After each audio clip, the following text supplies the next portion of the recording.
Welcome back to the channel, guys. We are back to work on the 2021 Aprilia RSV4. I have found my new favorite tool. You guys were absolutely right. A pneumatic air stapler, legendary. All this seat needed was a little bit more love and care, and we got those ripples out. It is a bit still bubbly because the seat goes up and the upholstery goes like kind of down. So there's this gap in the middle with the padding and everything that I just cannot get rid of. I would almost need like a staple to hold that down into place for it to be flush. We don't have those massive bumps anymore. Now it is time to fix our brake light issue. I don't know where to start, but let's get cracking.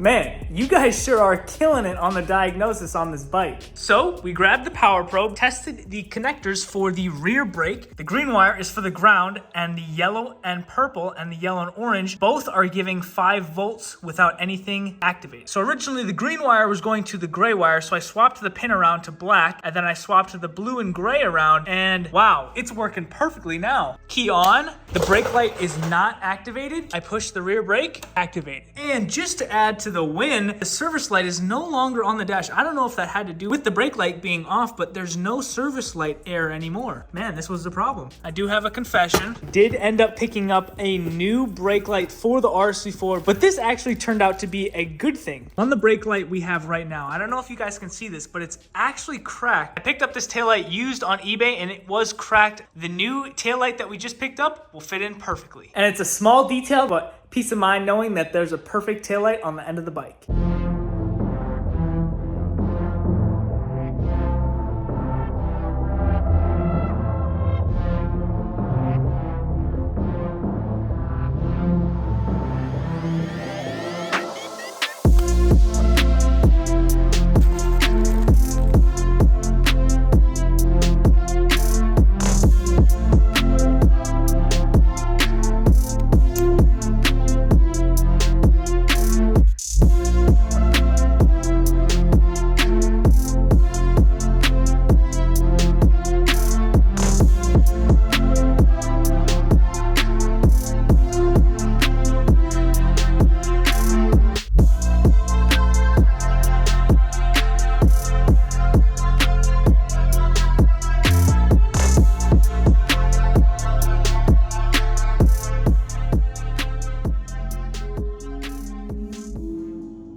We finally installed our RPM Carbon brake ducts. Because previously we had the wrong hardware, but Andreas at RPM Carbon sent out the right hardware. So we have a bolt running through the bottom of the fork, and it acts as a pinch bolt and has a little extra threads on the backside so that a nut can thread through and the bracket for the brake duct can go on. And the bracket for the rear section of the brake duct just goes right on the caliper and bolts right in. And these brake ducts are on there pretty firm. Now I've never had a bike with brake ducts on it before, and they look pretty good, but I don't know if I'll ever be able to use them to their actual capacity. capacity. They definitely look pretty cool. Now I am curious on how I can get rid of these type of scratches. They're not deep at all, they're just surface, but it would be nice to clean these up a little bit. And no, I'm not painting them red, white, and green. Nice try. And actually, correction, these are rotor ducts, not brake ducts, because the air goes in here, and then as you can see, it comes out on the side back here, which then cools the rotor down. We are decking this RSV4 out with RPM's dry carbon. So let's open the rest of these, and then we have a super exciting box to open that's been almost 3 months in the waiting.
Well, the carbon fairings are going all right. The left side is on temporarily. We are missing the top section piece, but what's making these fairings pretty challenging is the carbon. Aprilia uses a lot of screws to hold their fairings together, and carbon and plastic are two different materials, obviously. Carbon does not have the same elasticity as plastic, so whenever you go to screw in the carbon, it just simply snaps right off. Now on the bottom here where you have screw holes, that works perfectly, that's amazing. But up here we have to screw into the carbon 1, 2, 3, 4, and these are pretty crucial mounting points. And as you can see on this one, those mounting points didn't go very well. And on this side, they're not off to a great start. So I am trying to come up with some idea on how to secure these fairings together, not permanently and in the factory locations. So we're gonna do our best to secure these two fairings together. And I don't know if I mentioned this, no companies make aftermarket fairings for the 2020 and up RSV4 yet. I don't know if the 3 winglet design is just too hard to injection mold, but man, no companies make a fairing kit for them. And before we move on, all the merch on cjrideslow.com is $10 until supplies last. Let's slap on the right side, see how it goes.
all the bikes, I'm gonna lose my license on this one. Trouble on wheels.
I'll be honest, I'm not a huge fan of these pieces that go on the outside of the fairing to cover up the gaps between the front fairing and the side fairing. Maybe also the part that this is plain and this is twill carbon is throwing me off too. I'm not sure. And yes, we are still missing this middle piece. The inner shroud carbon looks pretty nice, but isn't perfect. The holes are pretty far apart and there's one hole down there and the carbon doesn't flex very well, so I can't line up these two holes on either side, but it's not going anywhere. There's 2 of the 3 screws in place. Molded carbon is definitely tough to work with because there's no flex. But now let's throw on this belly pan, see if that helps complete the look.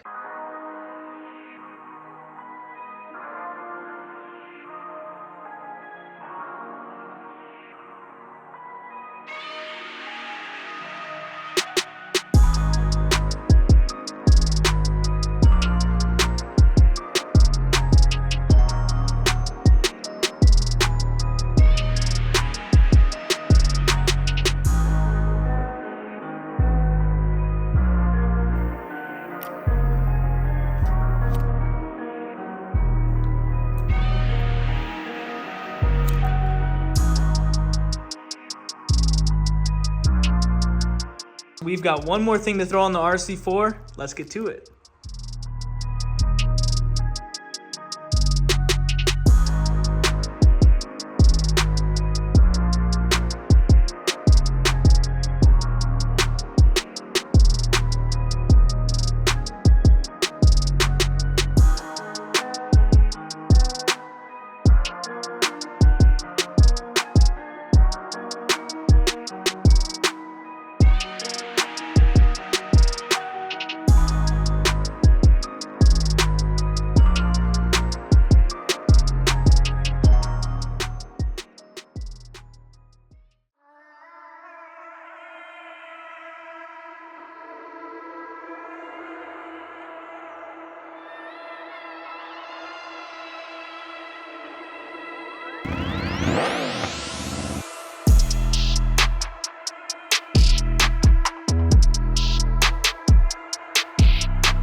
Spring can't come soon enough. We're missing a few pieces, but that's all right. We'll fix that in a future episode. And we do have a state patrol officer coming out in a few days to inspect the bike. Can't wait to rip this thing around. We'll catch you guys in the next one.